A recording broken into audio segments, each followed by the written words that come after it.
എല്ലാവർക്കും നമസ്കാരം. എൻ്റെ പേര് ആർഷ റജി. ഞാനൊരു പ്രൊഫഷണൽ MC ആണ്. ഇന്ന് എൻ്റെ കൂടെ ഇരിക്കുന്നത് miss Asia universe 2024 miss Geethu Nair. Hi ma'am, ഇവിടെ വന്നതിൽ വളരെ സന്തോഷം. മിസ് ഏഷ്യ യൂണിവേഴ്സ് എന്ന ടൈറ്റിലിന് വേണ്ടിയിട്ട് മാം ഒരുപാട് ഹാർഡ് വർക്ക് ചെയ്തിട്ടുണ്ടാവും. അത് ഞങ്ങളോടൊന്ന് എക്സ്പ്ലെയിൻ ചെയ്യാൻ പറ്റും? പറഞ്ഞത് കറക്റ്റാ. കുറെ ഹാർഡ് വർക്ക് ചെയ്തിട്ടുണ്ട്. ഇതെല്ലാം എനിക്കൊരു ടാസ്കുകൾ തന്നെയായിരുന്നു. കാരണം അതൊരു ഇന്റർനാഷണൽ ബ്യൂട്ടി പാജന്റ് ഷോ ആയിരുന്നു. ഞാനത് അവിടെ ചെന്ന് തീരെ പ്രതീക്ഷയില്ലായിരുന്നു. ടൈറ്റിൽ വിന്നർ ആകുമെന്ന് എനിക്ക് തീരെ ഒരു പ്രതീക്ഷയില്ലാണ്ടായി അവിടെ പോയത്. പക്ഷെ അത്യാവശ്യം എനിക്ക് പറ്റുന്നത് പോലെ ഞാൻ ഹാർഡ് വർക്ക് ചെയ്തു. ഫസ്റ്റ് ടാസ്ക് ഡയറ്റ് എടുക്കുക. എന്നെ കൊണ്ട് പറ്റാത്തൊരു കാര്യമാണ് ഡയറ്റ് എടുക്കുക. എന്നാലും ഞാൻ മാക്സിമം ഡയറ്റ് ട്രൈ ചെയ്തു.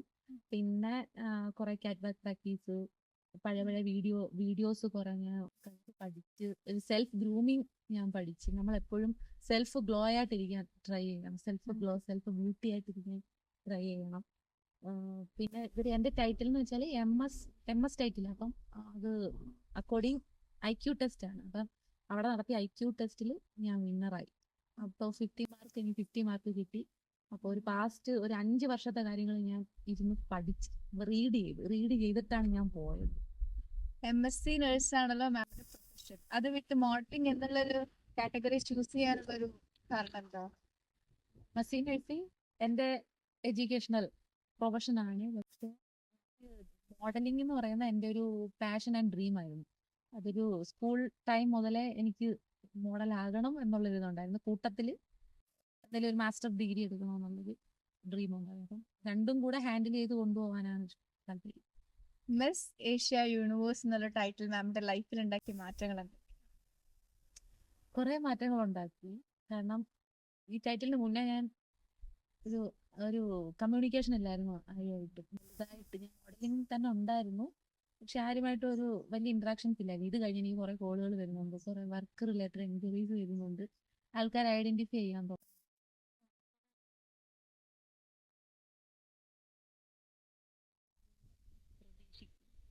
മാം 2021 മാമിന്റെ കരിയർ സ്റ്റാർട്ട് ചെയ്തു.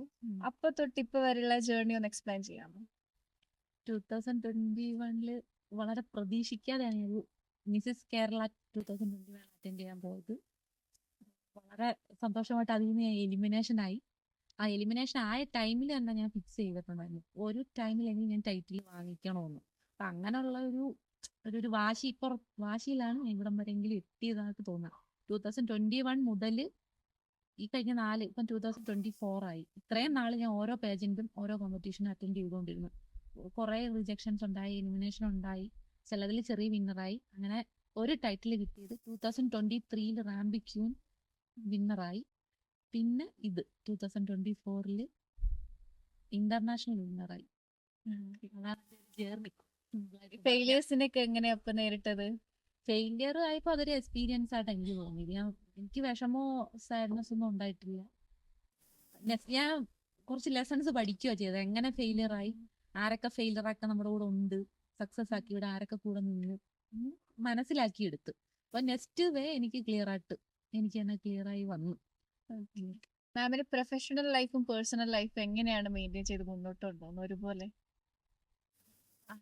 പേഴ്സണൽ ലൈഫും പ്രൊഫഷണൽ ലൈഫും മെയിൻറ്റെയിൻ ചെയ്തുകൊണ്ട് പോകുന്നത് ഒരു ടാസ്ക് തന്നെയാണ്. കാരണം രണ്ടും ഇമ്പോർട്ടൻ്റ് ആണ് എനിക്ക്. അപ്പം ടൈം മാനേജ്മെന്റ് എന്ന് പറഞ്ഞൊരു ഒരു ബിഗ് മാറ്റർ ആണ്. ഈക്വൽ ടൈം ഞാൻ കണ്ടെത്തിയേ പറ്റൂ. എന്നാലും ഞാൻ ഫസ്റ്റ് പ്രിയോറിറ്റി കൊടുക്കുന്നത് എൻ്റെ ഫാമിലിക്ക്, എൻ്റെ കൂടെ ഇരിക്കുന്ന എൻ്റെ ഫ്രണ്ട്സ്, എൻ്റെ കുറച്ച് സർക്കിൾസ് ഉണ്ട്, അവർക്കാണ്. അത് കഴിഞ്ഞിട്ട് പ്രൊഫഷണൽ ലൈഫ്.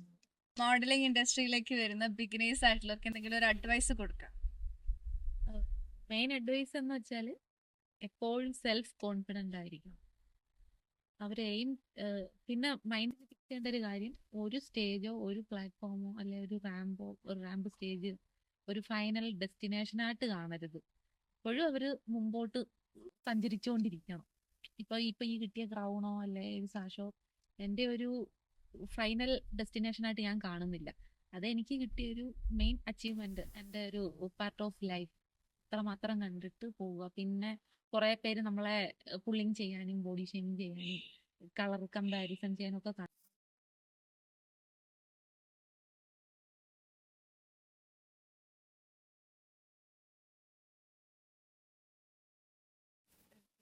ഫ്യൂച്ചർ പ്ലാൻസ് എന്തൊക്കെയാണ് ഇനി?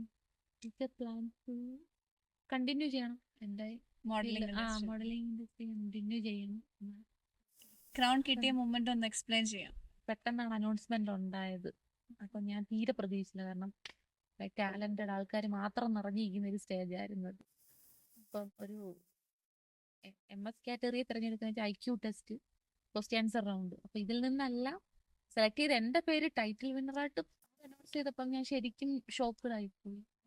അതായത് എനിക്ക് വിശ്വസിക്കാൻ പറ്റില്ല. ക്രൗൺ കിട്ടി ഞാൻ ആ സ്റ്റേജിൽ നിന്ന് പുറത്തു വന്നപ്പോഴും എനിക്ക് അങ്ങോട്ട് വിശ്വസിക്കാൻ പറ്റിയില്ല. എനിക്ക് ടോപ്പ്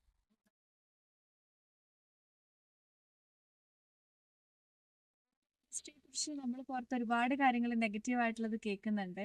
ഒരു ആസ് എ മോഡൽ ആയിട്ടുള്ള മാമിന്റെ ഇതിനെ കുറിച്ചൊക്കെ മാം എങ്ങനെയാണ് പ്രതികരിക്കുന്നത്?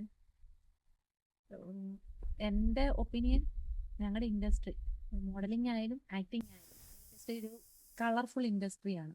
പിന്നെ ഈ പറയുന്ന നെഗറ്റീവ് കമൻസ് ഞങ്ങളുടെ ഈ മോഡലിങ്ങിലോ അല്ലെ ആക്ടിങ് ഫീൽഡിലോ മാത്രമല്ല എല്ലാ ഇൻഡസ്ട്രിയിലും ഉണ്ട്.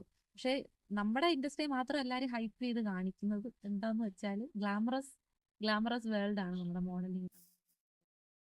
മോഡലിംഗിന്റെ ഉള്ളിൽ തന്നെയാണെങ്കിലും ഫേക്ക് പീപ്പിൾ ഉണ്ട്, രജിസ്റ്റേർഡ് അല്ലാത്ത ചില ഏജൻസികൾ വർക്ക് ചെയ്യുന്നുണ്ട്. അപ്പൊ അവരെ ഫേസ് ചെയ്യുന്ന മോഡൽസിനായാലും കുറെ പ്രോബ്ലംസ് വരാറുണ്ട്, റിപ്പോർട്ട് ചെയ്യപ്പെടുന്നുണ്ട്. എപ്പോഴും സേഫ് ആയിട്ടുള്ള അവരെ മാത്രം നമ്മൾ മീറ്റ് ചെയ്യുക, വർക്ക് എടുക്കുക. മാം എന്തെങ്കിലും ഒരു നെഗറ്റീവ് എക്സ്പീരിയൻസ് നേരിട്ടിട്ടുണ്ടോ? നെഗറ്റീവ് എക്സ്പീരിയൻസ് എനിക്ക് ഇതേവരെ ഉണ്ടായിട്ടില്ല. കാരണം ഞാൻ എല്ലാ കോർണറും എൻക്വയറി ചെയ്തിട്ടാണ് എൻ്റെ ഓരോ വർക്കും ഓരോ കോമ്പറ്റീഷനും ഞാൻ അറ്റൻഡ് ചെയ്തിട്ടുള്ളത്.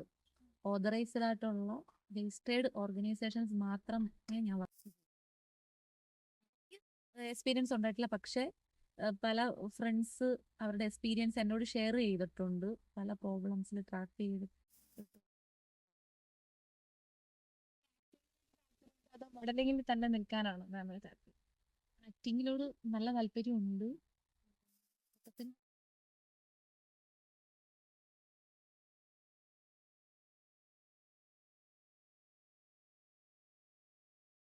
വെയിറ്റ് ചെയ്യണം, അതൊന്ന് റിലീസ് ആകുന്നത് വെയിറ്റ് ചെയ്യണം. പിന്നെ പുതിയ പ്രോജക്റ്റുകൾ ഡിസ്കഷൻ ഉണ്ട്, തെലുങ്ക് തമിഴ് ഡിസ്കഷൻ ഉണ്ട്. ഈ ഒരു വർഷം പ്രതീക്ഷിക്കും. മാമിന്റെ അച്ചീവ്മെന്റ്സിനെ കുറിച്ചൊക്കെ ഞാൻ ഗൂഗിളിലും ആർട്ടിക്കിൾസിലൊക്കെ ഒരുപാട് വായിച്ചിട്ടുണ്ട്. മാം എല്ലാവർക്കും ഒരു ഇൻസ്പിറേഷൻ ആണ്. കേരളത്തിൽ നിന്ന് പോയി ഈ ഒരു ക്രൗൺ നേടുക എന്ന് പറയുന്നത് ഇന്റർനാഷണൽ കോമ്പറ്റീഷൻ ആയിരുന്നു. അവിടെ മിസ് ഏഷ്യ യൂണിവേഴ്സ് 2024 വിന്നർ ആവുക എന്ന് പറയുന്നത് സിമ്പിൾ ആയിട്ടൊരു കാര്യമൊന്നുമല്ല. ഈ ഇന്റർവ്യൂവിന് ഞങ്ങളുടെ കൂടെ ഇവിടെ വന്നതിനും ഞങ്ങളോട് ഇത്രയും നേരം ഞങ്ങളുടെ കൂടെ ഇരുന്നതിനും ഒരുപാട് നന്ദി. എൻ്റെ പേരിലും എൻ്റെ ടീമിന്റെ പേരിലും ഞാൻ നന്ദി പറയുന്നു. നിങ്ങൾ നല്ലൊരു വർക്കാണ് ഇന്ന് ഇവിടെ ചെയ്തത്. എന്നെ ഇവിടെ ഇൻവൈറ്റ് ചെയ്ത് ഇവിടെ കൊണ്ടിരുത്തി ഇന്റർവ്യൂ ചെയ്തു. താങ്ക്സ്.